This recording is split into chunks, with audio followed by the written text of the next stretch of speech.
So welcome to my channel on technology space with machine learning and artificial intelligence. So the today's topic is what is Industry 4.0, and this is also part of the playlist of digitalization.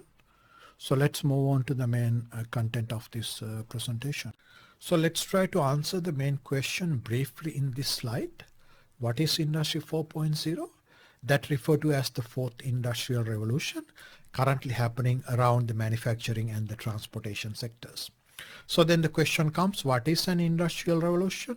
Let's try to answer that question in the future slides, including what other three industrial revolutions already happen in these sectors. So let's try to answer this question of what is an industrial revolution. The concept of industrial revolution often related to these manufacturing processes and transportation system, because most of these human activities are greatly influenced by the goods and services created and delivered by these manufacturing processes as well as the transportation system. Therefore, an industrial revolution can be defined as a considerable improvement in technological approaches as well as the applications to create better goods and services and distribute within a shorter time period. So here we are referring to this definition mainly into the industrial productions and then various sectors in the transportation systems.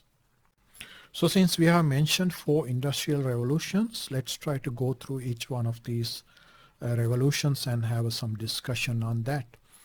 So the first industrial revolution that was happened around 1760s to the 1830s, that pretty much covered the late 18th century to the beginning of the 19th century. What happened during that period was the human and animal labor intensive activities in the industrial and transportation sectors being replaced by this steam powered machinery, supported by the coal. Therefore, it has supported mass industrial production factories as well as the transportation systems to produce and deliver goods and services over longer distances within a considerable time periods. So some of the examples are these efficient steam engines and as well as these external combustion engines. So in these external combustion engines, the coal was burning outside the engine itself, and then that heat power was delivered into steam generators, and from that these engines has been created. So that was kind of one of the main innovations at that time, and that has supported this first industrial revolution. So let's try to talk about the second industrial revolution.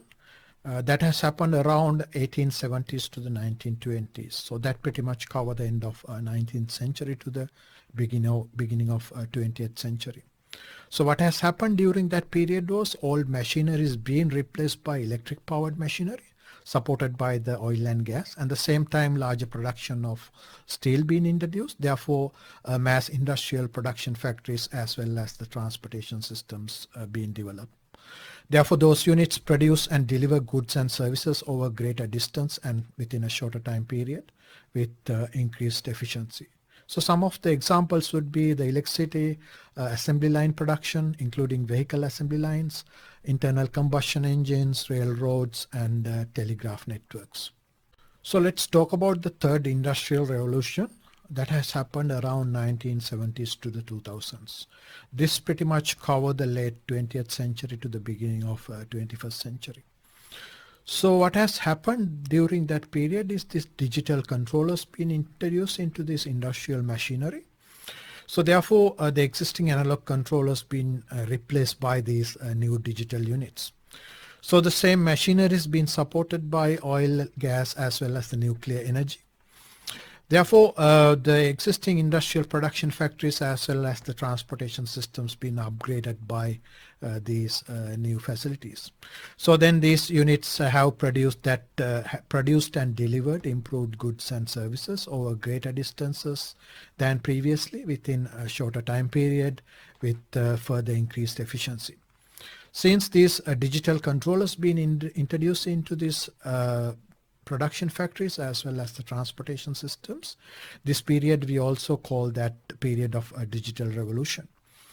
So some of the examples would be these programmable logic controllers, PLCs, can be considered as that first level digital controllers in the industrial sector, and then advanced computers as well as the partially automated processes have also been introduced during this period.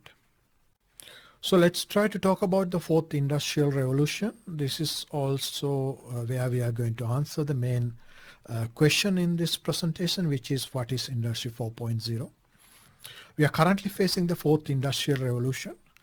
What is happening during this period is this previously digital control machinery is being utilized as network connected cyber physical production and transportation systems supported by oil, gas, nuclear and the renewable energy.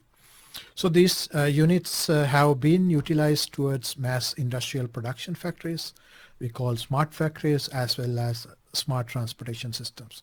Therefore, that can produce and deliver goods and services over greater distances within further improved shorter time period with further increased efficiency and the sustainability. Therefore, these systems are also in near autonomous conditions, but humans are still in the loop in these situations. So some of the examples during this period would be big data and cloud computing, Internet of Things, IoTs, information and communication technology, autonomous navigation systems, digital twin, and condition-based maintenance. These are somewhat related to the production factories as well as the transportation systems. So let's try to discuss some additional topics that are related to the Industry 4.0. So the first topic is life cycle perspective and circular economy. So when a product being developed, we are interested in its life cycle from the construction, operation, maintenance to the disposal of that product.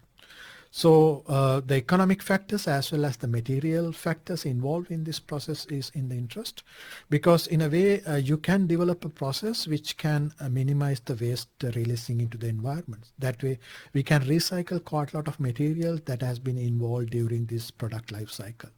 So that is one important concept under this Industry 4.0.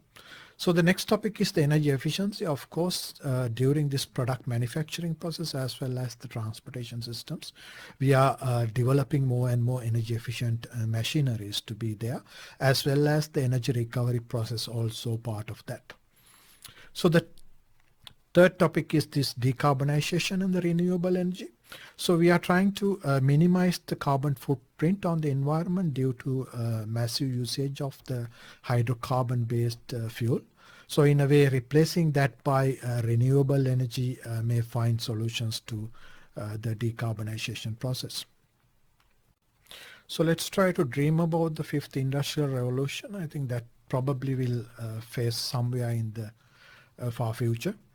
What can we expect from that? Probably wireless, edge-based, network-connected, AI-powered, intelligent factories and transportation systems, probably in fully autonomous conditions. So humans will not be in the loop at that situation. So the examples would be POAI, intelligent factories, autonomous transportation systems, and superhumans. What I mean by POAI, I think I have had a discussion on what is machine learning and AI in another video, and I would place the link to that video also in the description of this video. Please go through with that. In there, I have discussed that currently we call this AI is somewhat we cloned behavior of humans. So therefore, we were able to train deep neural networks to clone human behavior, and then we kind of rebranded as AI. But at somewhere in the future, we might develop POAI. That means the AI with imagination and then human-like feelings. So that type of AI I would categorize as a POAI. And then the superhumans, when we blended that type of AI with humans, I would think we might create something called the concept of superhuman in the future. So that's the end of my presentation. So hopefully you have enjoyed that. So if you're still interested, please stick around. Thank you.